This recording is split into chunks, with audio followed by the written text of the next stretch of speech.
Ustad S customers வந்து இப்ப ஒரு கம்ப்ளைண்ட் சொல்றாங்க அதிகமா. என்னன்னு கேட்டீங்கன்னா, குட்டி வந்து ஒரு 2 1/2 3 மாசத்துல பாத்தீங்கன்னா, கடிக்குது சார். பொருள கடிக்குது, இல்ல நம்மள கடிக்குது. நார்மலாவே விளையாட மாட்டேங்குது. ரொம்ப ஓவரா கடிச்சுக்கிட்டே இருக்கு டைட்டா அப்படின்னு சொல்றாங்க. இதுக்கு என்ன சொல்யூஷன் இருக்கு?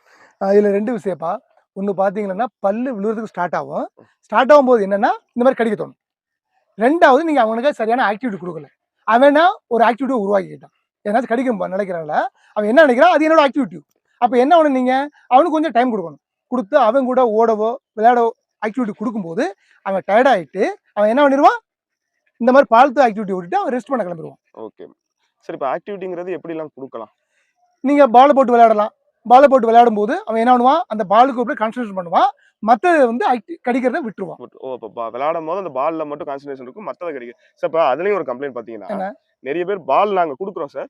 1 நாள் விளையாடுறான். மேக்ஸிமம் 2 நாள் விளையாடுறான். ஆனா அந்த பால் குடுத்தா அத தூக்கி போட்டு நம்மளையே தான் மறுபடியும் கடிக்க வர்றான் குட் அப்படின்னு. கொஸ்டின். நீங்க எப்படி பால் குடுப்பீங்க தெரியுங்களா? பால அவன்கிட்ட விட்டுருவீங்க. பால வாங்கிட்டு வருவீங்க. இது உன்னோட பால் நீ வச்சுக்கின்னு விட்டுருவீங்க. அப்ப நம்ம குழந்தைகள பாருங்க, ஒரு பொருள் வாங்கிட்டு வர விளையாட்டு பொருள். அப்ப விளையாட பெர்மனன்ட்டா குடுத்தீங்கன்னா, ஒண்ணு உடைச்சிருவாங்க, தூக்கி போட்டுருவாங்க. இல்லாட்டி அத தள்ளி விட்டு வேற புது பொருள் தான் எடுப்பாங்க. ஒண்ணுமே கிடையாது. ஒரு வெங்காயம் வந்தோட வெங்காயத்துக்கு ஒரு கான்சன்ட்ரேட் ஆகும்.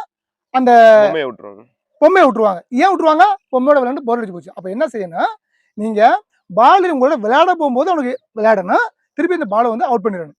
அப்ப பால் கிடைக்கலன்னா எப்பெல்லாம் கிடைக்குதோ அப்ப உங்க கூட கான்சன்ட்ரேட் பண்ணி விளையாட கிளம்பிடுவான். இன்னொரு பிளஸ் பாயிண்ட் என்னன்னு கேட்டீங்கன்னா, அவனுக்கு இந்த டைம் கொடுக்கறனால health and good and right.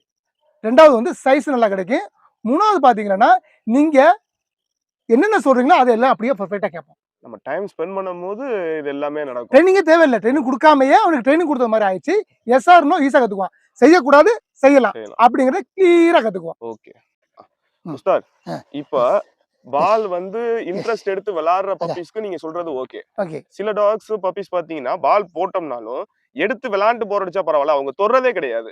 திருப்பி வந்து நம்ம ஓனர்ஸே தான் கடிக்கிறாங்க. கையோ கால்லயோ அதை கடிச்சு. ஆமா, பால் தூக்கி போடக்கூடாது. பாலோட வந்து மூவ்மெண்ட் பண்ணணும்.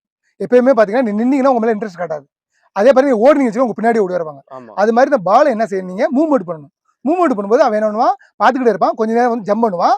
அதுக்கப்புறம் நெக்ஸ்ட் ஸ்டெப் பால் எடுக்க ஆரம்பிப்பான். பால் எடுத்து குட் அப்படின்னு என்கரேஜ் பண்ணணும். என்கரேஜ் பண்ணும்போது கண்டினியூ எடுத்துட்டு ஓட கிளம்பிடுவான். ஓகே. அப்ப அந்த மூவ்மெண்ட் இருக்கிற பொருள், அப்ப பால டாய்ஸியோ சும்மா தூக்கி நீங்க உட்காருங்க. உட்கார்ந்து இருக்கும்போது உங்க மேல டாக் இன்ட்ரெஸ்ட் காட்ட மாட்டாங்க. ஆனா நீங்க போய் நடங்க, ஓடுங்க, உங்க மேல இன்ட்ரெஸ்ட் காட்டுவாங்க. உங்களோட வந்து விளையாட கோஷிஷ் பண்ணுவாங்க. இது natural. Okay right Ustad. Thanks Ustad. அப்ப பால் வந்து மூவ்மெண்ட் ஆகல, அதனால அதை விட்டுட்டு மூவ்மெண்ட் ஆகற நம்ம கையோ காலையோ எது கூட விளையாடுற மாதிரி இருக்கு. எஸ். அப்படின்னு சொன்னா ஒரே நாள் பிடிச்சான்னு சொல்லக்கூடாது. 2 மணி நேரம் விளையாடும் போது அவன் டக்குன்னு அந்த அவனோட ஈர்ப்பு வந்து பால் மேல வந்துடும். ஓகே.